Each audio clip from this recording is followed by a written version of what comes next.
All right, hey everybody, back with another news feed here for you. This one, big news for Nissan. Okay, so we know that Nissan's been doing a lot of restructuring lately, a lot of shifting things around. We know that Nissan Motors, I highlighted some of this here. Well, thank you to whoever it was that commented that there's a highlighter app or a highlighter plugin. I actually got it. I like it a lot. Thank you for the heads up on that. Makes it easier for me. But Nissan Motors, we know that they moved a lot of people around. Okay, Stephen Ma, he went to China, no longer in U.S. doing that kind of stuff. Jeremy Papin, he took over and replaced him as a financial chief. We know that a lot of stuff has been going on. Uchinda, again, I suck at words, especially when they're not American words, so it is what it is. So don't go jumping on here telling me I'm butchering it or I'm saying it wrong. I honestly just don't care, okay? Announced it, but remember, they cut 9,000 jobs. Nissan is struggling. They're playing this game where they're rolling things around with management, moving people out that weren't doing what they needed to, bringing people in they hope they can. They cut 9,000 jobs out of it. Everybody's like, oh, Nissan's going away. Nissan's going to go under. Nissan's not going to be here no more. Nissan's going to crash. Okay, Nissan's no good. Nissan's got 12 months to make it. You see all these headlines, okay, all these YouTube videos, all these articles. Nissan's going to be gone in 12 months. Nissan, I don't think is going anywhere. They're busting their butt to turn this around, and they're doing everything they can. Okay, Nissan will carry out another management transformation again in April. It is doing this management reshuffle is the latest example of leadership turmoil in Nissan, which has never fully recovered from the 2018 arrest of former chairman Carlos. We're just calling him Carlos because, again, I'm not Gasson, and the unwinding partnership with Renault. I think it's a great thing they're no longer with Renault, or they've cut out some of those ties. I think it's a great thing what Nissan is doing. I think the Frontier is going places. I think they're headed in the right direction. But not only are they restructuring. I haven't put it in this article, but we also know that people are like, oh my God, Infiniti is no longer going to have its own dealership. Who cares? Infiniti is Nissan. Okay, they're just moving the Infiniti brand vehicles over to Nissan dealers and combining them. Smart move when you don't have a lot of money right now and you need to gain profits. Everything Nissan is doing right now is brilliant. Now, did they screw up? Yes. Did they screw up bad? Yes. Were they in real trouble? Yes. Are they financially in trouble? Yes. But yet, they're doing everything right. So we know that. Let's look over here. Here it is again right here. 9,000 jobs, okay? Everybody's treating this like it's a bad thing. They're cutting 9,000 jobs. It sucks for the 9,000 jobs that are being taken away, but they got to do what they got to do to survive. It sucks they got in this position. They are going to bounce back. Okay, it says Nissan is also challenged in the U.S. where it lacks a line of hybrids, just as that vehicle seems strong demand. Well, again, they've made a lot of mistakes. They're about to recover. But here's something that no other CEO ever does, but they are doing it here. We look at right here. Chief Executive Makoto Uchida, anyway, whatever it is, he took a 50% pay cut to take responsibility for the resulting acknowledgement Nissan added to become more efficient and respond better to market taste, rising costs, and other global changes. And then it says here, these executive changes reflect the experience and urgency needed to get the company back on track.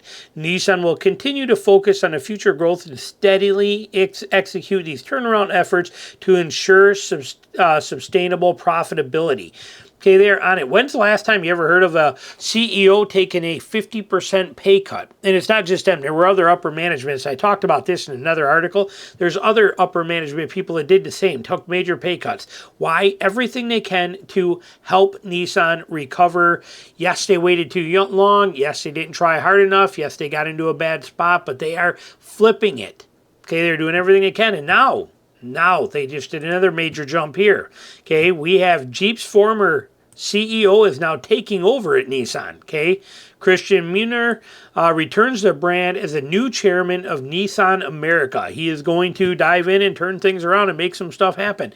Nissan's brought on longtime auto exec Christian Muner to lead the charge. He was formerly a global chief executive officer for the Jeep brand and has served as executive committee for Stellantis prior to that. He worked at Nissan in multiple roles since 2002. That's like 20 years, over 20 years, including a chairman and global president of Infiniti.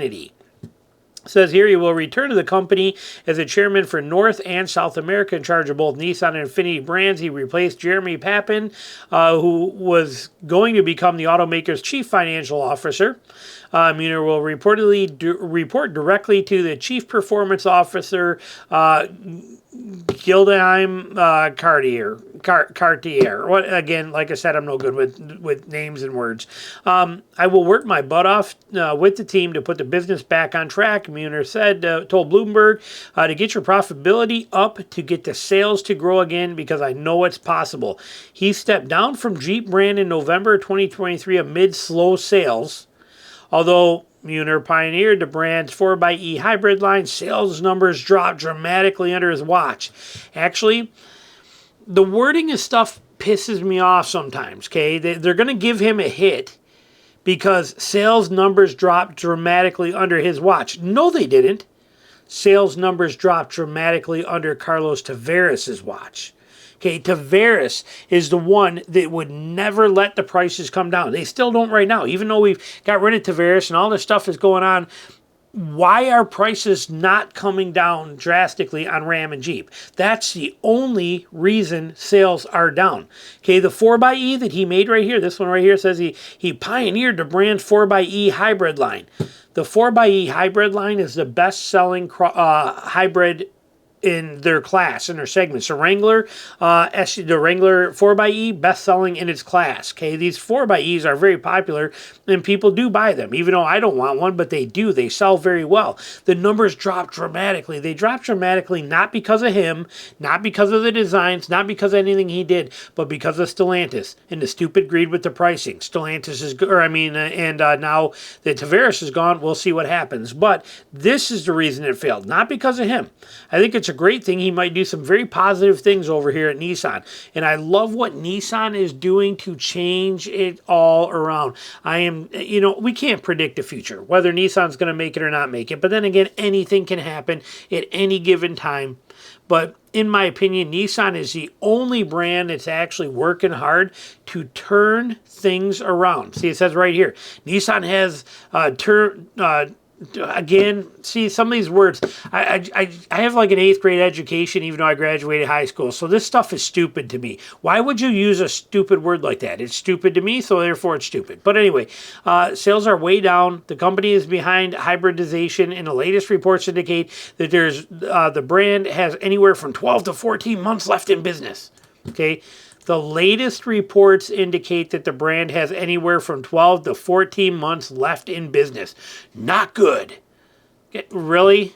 But Nissan's latest hire could be the first step in the right direction. They've been doing everything they can for the last month to get in the right direction, and it's working. And they're going the right way, and they're doing this stuff. So, like I said, all this doom and gloom crap for Nissan starts to get annoying to listen to and to watch. And I get it, it's headlines and stuff like that. But I have no doubts that Nissan can turn this around. Why? Because as we see in all of this, everything that Nissan is doing throughout everything we're seeing here is a move in the right direction to turn things around. So will they? Yeah, I believe they will. I honestly 100% believe Nissan is not going anywhere. They will not be gone in 12 to 14 months, and they will hold it together, and they will do things right. Like I said, especially when you got people taking pay cuts to even help to make this happen. You don't ever see Farley doing that. Wouldn't it be nice if every time there was a new recall, every time there was a recall above 30, if you get more than 30 recalls, then Farley has to give up 20% of his income for that year? How many recalls do you think Ford would have if that was the case?